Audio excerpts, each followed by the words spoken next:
Paz de Deus, paz do Senhor Jesus Cristo, tudo bem com vocês? Espero que sim. Estou mais uma vez aqui, irmão, no canal do YouTube, para levar uma mensagem da palavra, para falar também da comunidade cristã no Brasil, né?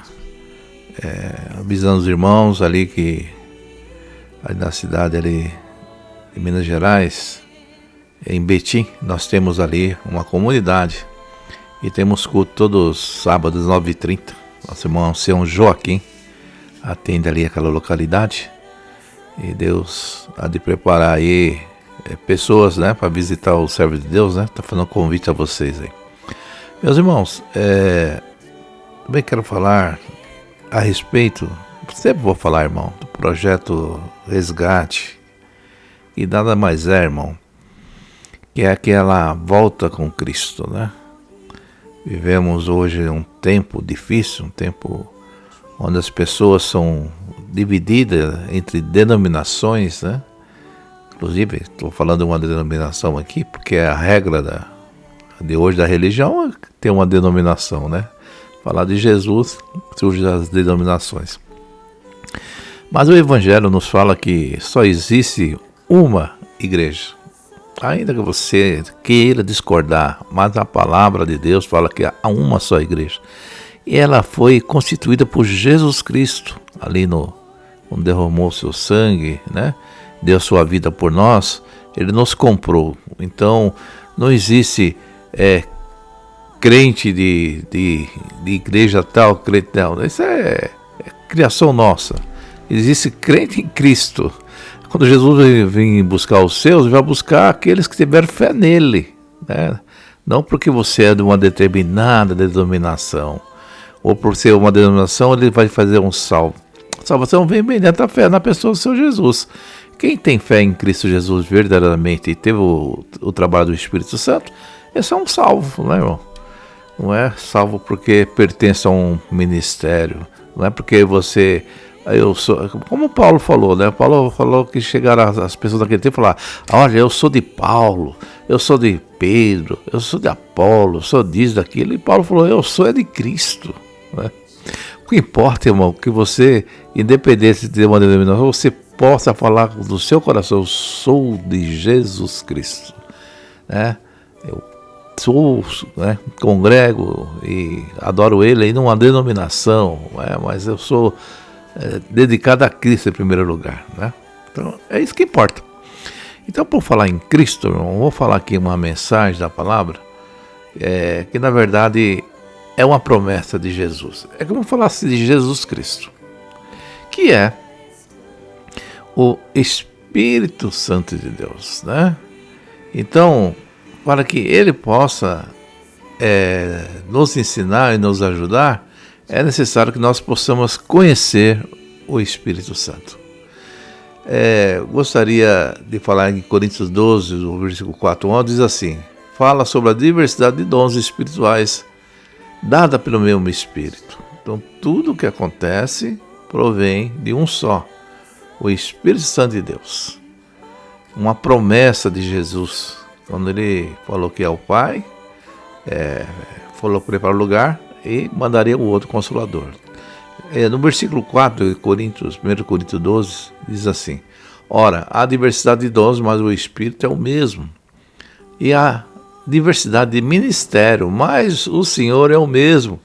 E há diversidade de operações, mas é o mesmo Deus que opera em tudo. Aí fala assim, em tudo e em todos, né? Mas a manifestação do Espírito é dada a cada um para o que for útil. Porque a pelo Espírito é dada a palavra da sabedoria, e ao outro, pelo mesmo Espírito, a palavra do conhecimento, e ao outro, pelo mesmo Espírito, é dada a fé, e ao outro, pelo mesmo Espírito, os dons de curar, e a outra operação de maravilhas, e a outra profecias, e a outra o dom de discernir, o Espírito, e a outra variedade de línguas, e a outra interpretação das línguas. Mas um só é o mesmo Espírito que opera em todas essas coisas, repartindo particularmente a cada cada um como quer. Amados, então a gente vê que o Espírito Santo, ele que opera em tudo que você pensar na igreja. Tudo. Nos milagres, nas curas, nas maravilhas, no testemunho. Então, se há diversidade de dons, mas o Espírito é o mesmo. E como uma diversidade de ministérios, vamos dizer assim, Ministério da Palavra, Ministério do Diácono. E se você quiser trazer para o lado das denominações, que seja. Que haja vários ministérios, mas o Espírito que opera é o mesmo, é o Espírito Santo de Deus. Só ele tem esse poder. Não é o ministério em si, né? É a diversidade de operações, mas é o mesmo Deus que tudo opera em nós. Então você vê que há diversidade, irmão. Então, às vezes tem pessoas que buscam mais a sabedoria, o outro busca mais a profecia, o outro mais o discernimento, o outro busca mais o dom da cura. Então você vê que o Senhor, através do seu Espírito, que cuida dos seus.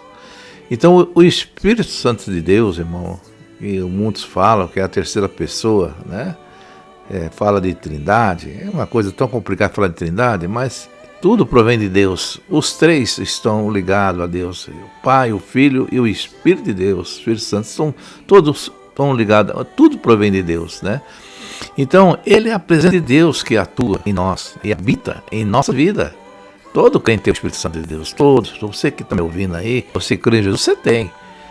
Como é que ele age na sua vida, se é pouco ou muito, só Deus sabe, ou você.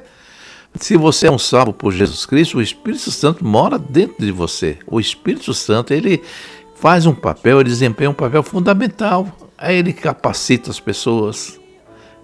Para a nossa vida, ele que nos transforma, regenera, muda, para poder nós cumprir os propósitos que nós temos com Deus, né? Então Jesus Cristo, ele prometeu, irmão, que enviaria o Espírito Santo aos seus discípulos, quando na sua ascensão. Mas com seus discípulos, para nós também, irmão. Em João, diz ali, 14, 16, e ele disse que o Espírito seria o Consolador, o Espírito Santo da verdade, que permaneceria conosco para sempre, né? Para sempre. Então, para continuar, depois os apóstolos já foram, continua nós. Essa é uma promessa que cumpriu no dia de Pentecostes, quando o Espírito Santo desceu sobre os crentes, capacitando-os a testemunhar e viver, né, uma vida transformada, falando das grandezas de Deus. Então as pessoas se maravilham. Então o Espírito Santo, ele capacita você, meu irmão, de várias maneiras. Ele concede os dons espirituais. Se você quer dom, busque, e ele vai te capacitar, para que servirmos, para edificarmos a igreja de Cristo. Além disso, irmão, ele nos guia em nossas decisões, e nos ajuda a entender as Escrituras. Você quer entender a Escritura? Então está com ele, irmão. Ainda que as pessoas estudam, façam curso de teologia, mas sem o Espírito Santo nada eles vão entender. O Espírito Santo também, ele opera para que nós possamos produzir os frutos do Espírito, através dele, conforme está escrito lá em Gálatas 5:22, né? 5:22 e 23. Ele nos capacita a desenvolver as características como o amor, a alegria, a paz, a bondade. Essa transformação é um sinal mostrado claro, tangível, da sua presença em nossa vida. Então você vê o poder do Espírito Santo nos guiar, nos capacitar. Então, às vezes você está aí me vendo, perguntando como eu poderia ser melhor na presença de Deus. Eu também. Quando nós damos lugar ao Espírito Santo de Deus, e possamos falar com Deus e falar: Senhor, permita que o Espírito Santo possa agir na minha vida, me transformando, mudando, me regenerando, me abençoando, para que eu possa melhor te servir. É Ele que que nos guia. O Espírito Santo está nos guiando. Jesus ascendeu ao céu, foi ao Pai preparar lugar, mas mandou o Consolador. Hoje a igreja tem que estar sob o ministério do Espírito Santo. Chama ele para a sua oração. Fale: Deus, Senhor, meu Deus e Pai, em nome de Jesus Cristo, Senhor, estou aqui na tua presença. Permita que nesse momento o Espírito Santo, o teu Espírito, possa visitar o meu coração, possa me iluminar no entendimento, como melhor eu posso te servir, né? Que mostre a mim com clareza a tua vontade, aonde eu devo agir, o que eu devo fazer, né? O pregador, sem o Espírito Santo, como ele vai pegar uma palavra que vai entrar no coração? A palavra, ela pode sair de qualquer tudo, mas só com o Espírito Santo da verdade. E ela pode ser exortada e agir na vida das pessoas, transformar a vida das pessoas. Não é porque lê a Bíblia que a pessoa vai ser transformada. Aquela palavra tem que vir com a unção, com a presença do Espírito Santo de Deus. Muitos lê Salmo 23, muitos lê os mesmos Salmos, muitos lê João 15, muitos lê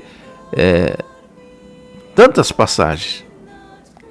Mas a exortação, o entendimento vem através do Espírito Santo. Porque é Ele que sonda os corações. Por quê? Ele mora dentro de você. Quem pode falar de você? Ele. Porque Ele sabe o que passa contigo. Ele convive com você 24 horas por dia se você der lugar. Muitas vezes nós não damos lugar ao Espírito Santo na nossa vida. Nós não trazemos Ele para o nosso ministério. Não trazemos Ele para a nossa vida. Lembramos de Jesus, falamos de Deus. Esquecemos da promessa, que é o Espírito Santo de Deus. Então eu quero falar para você. Você está preparado a vencer tudo, irmão? Claro, com Jesus sim, nós estamos preparados. Com a promessa de Jesus, que é o Espírito Santo da verdade. Ele, na verdade, ele representa o próprio Senhor Jesus. O Espírito Santo hoje representa o próprio Senhor. Ele mesmo, Jesus falou, e ele estará no meu lugar. Eu vou falar de tudo que eu tenho dito. Ele vos capacitará, ele vai destruir, ele vai estar nos milagres, ele vai estar nas curas, ele vai estar na transformação, na regeneração, ele vai estar na pregação da palavra, ele vai estar aí nos dons de língua, ele vai estar aí na sabedoria, dos conselhos. O agir do Espírito Santo é importante. Desde o princípio do mundo, o Espírito de Deus estava operando. Tudo é feito por ele. Quando o Espírito do Senhor está no homem, está na mulher, sua presença, claro, influenciando nós no entendimento da verdade, né? Agindo em nossa vida, você vê o crescimento. Muitas vezes nós nos preocupamos como fazer isso, como fazer aquilo, e não chamamos aquele que nos pode nos ajudar. Aquele que é paracleto, no ajudador, na obra de Deus, existe um ajudador, que é o Espírito Santo. Nós temos até para ele falar, Espírito Santo, as necessidades do povo, a necessidade do órfão, da viúva, as necessidades da evangelização, a necessidade para que se possa anunciar a palavra de Deus. Então ele toma corações, ele muda as pessoas para essa causa. Então traga o Espírito Santo para a tua vida, meu irmão. E ele vai te transformar, e vai transformar pessoas ao teu redor, no teu ministério. Então o Espírito Santo, ele cria coisas na nossa vida. João 16, 7, 8 diz assim, mas eu afirmo que é para o bem de vocês que eu vou. Se eu não for, o conselheiro não virá para vocês. Mas se eu for, eu vos enviarei. E quando ele vier, convencerá o mundo do pecado, da justiça e do juízo. O sacrifício de cruz foi importante, o sangue derramado. Mas quem te convenceu, te transformou, que te iluminou, deu entendimento, foi o Espírito Santo de Deus. E ele está aí, agindo. Ele garante a sua salvação. Sua salvação é garantida por ele. Ora, é Deus que faz que nós e vocês permaneçam firmes em Cristo. Ele nos ungiu, nos selou com a sua propriedade. Depois, sobre o seu Espírito em nossos corações, como garantia do que está por vir. Então você tem a garantia do Espírito Santo de Deus na sua vida. E ele fala assim, mas quando o Espírito da verdade vier, ele os guiará de toda a verdade, não falará de si mesmo, falará apenas o que ouvir e anunciará a vocês o que está por vir. Ele vai revelar, ele revela, irmão. Ele que conhece todas as coisas. E ele, o Espírito Santo, irmão, ele que produz esses frutos. Mas os frutos do Espírito é o amor, a alegria, a paz, a paciência, a amabilidade, a bondade, a fidelidade, mansidão, o domínio próprio. Contra essas coisas não há lei. Gálatas 5, 22 e 23. Então você vê que o Espírito Santo de Deus, irmão, é necessário estar na nossa vida, estar na vida da igreja. Igreja que chama o Espírito Santo para a adoração a Deus, para o louvor, para os cânticos, para a oração, para a palavra, para os testemunhos. Tem edificação, tem frutos, tem obras, tem maravilha, tem pessoas